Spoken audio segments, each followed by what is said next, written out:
Naona ile nyama mwingi mwanangu, wakati tunaendelea. Naona leo imetulia kabisa. Jana Dodoma songa libala. Bwana, maswali na majibu mwana bongo kama kawaida. Na wadau tena siku nyingine tena tukutana nao tena hapa, kuna swali letu nataka tuwaulize. Alafu na wewe pia ndugu mtazamaji hapo utatoa mchango wako na wewe kwenye maoni yako. Bwana, swali la leo linasema hivi. Kwa mfano, wewe una bibi yako mzaa mama. Umempa shilingi 100,000 ya matumizi. Lakini sasa yeye kaenda kutumia kwenda kubeti. Ameenda kubeti 100,000. Baada wewe kumfariki, je, wewe kama bibi yako utachukua hatua gani? Unataka kumsaidia ama vipi? Hello. Bibi huyo, Kwanza kabisa ataonekana mbele yangu kwamba ni mtu ambaye hakumaliza ujana. Kumaliza ujana. Na ukiangalia kuna nini ulichosahau katika umri wake? Ndio. Basi nitamchukua kama mkamalia ambaye hakupata nafasi. Kwa hatua hiyo, katika kumtendea matendo mabaya sitakuwepo, maana ni lazima.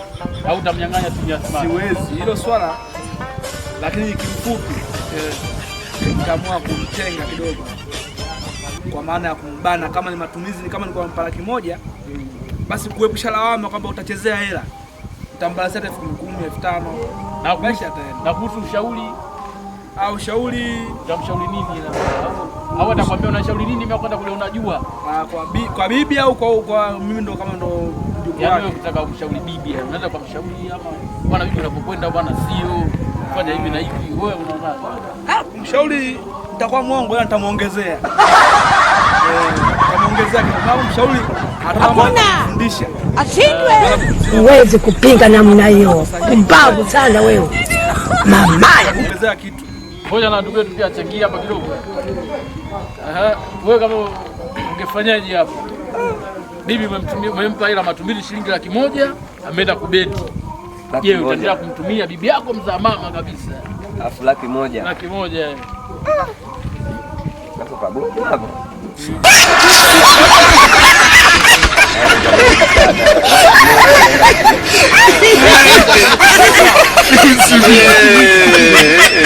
Napokia unaambiwa bwana bibi yako bwana hapa kapigwa 100,000 kwenye dubu. Kwenye dubu anataila. Wajepa wiki ndio. Ni bwana kwanza hapo wenyewe. Hapo kwanza nitamsugulisha hata wiki 2. Simpi hela. So kama simpi tampa, lakini nakaa kama wiki 2 kidogo hivi. Ili ajue bwana kumbe hela ngumu. Afu tukishatoka hapo yani simu yake ile. Unamwambia bwana simu yako sasa hivi ukitaka kuweka bando niambie. Afu kila jioni bwana unafanya wewe ndio unairekebisha ile simu. Kwa unafunga mafaili ya kubeti.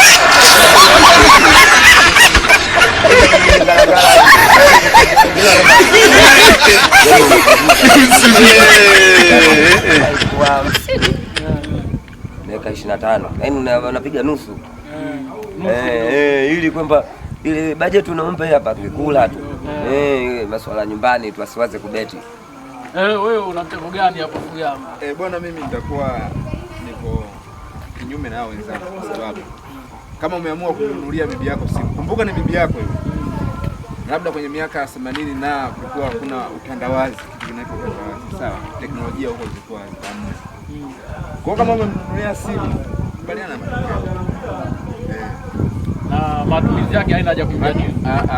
Ushampa 100,000 kaliwa. Si unajua mchezo tu na nini? Kesha liwa fresh nini? Wewe bwana njoo uchangie bwana, njoo bwana. Wewe unakaa kiasi sana. Alafu huyu upya ana madini yake. Bwana vipi mwanangu? Fresh bwana. Fresh kama kawaida. Sasa mwanangu, swali nasema hivi, kwa mfano una bibi yako za mama. Sawa? Umempa ila matumizi shilingi 100,000. Alafu ameenda kubeti. Wewe utaendelea kumsaidia? Yaani umempa hela matumizi kaenda kubeti. Kaenda kubeti. Wewe msaidia tena hapo basi. Hello.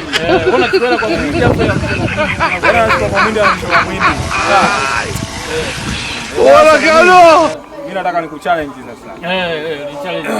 Ushawahi kusikia mtu na mpenzi wake? Na mpenzi wake. Ina maana kuna mpenzi wake.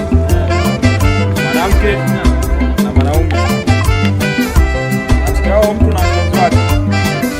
Kati ya mwanaume na mwanamke. Yupi ni mtu na mpenzi? Mwanamke na mwanaume. Yupi ni mtu na yupi ni mpenzi? Na yupi ni mpenzi? Kuna mpenzi wake. Nani? Katika uelewa wangu naweza kusema mwanamke kwa mimi nakuelewa. Ila pia kutoka wadau pia nao pia wanajua wenyewe jinsi ya kuchanganua, basi comment yako utaweka chini hapo. Bwana shukrani sana bwana Betisha. Haina noma kaka. Pamoja sana.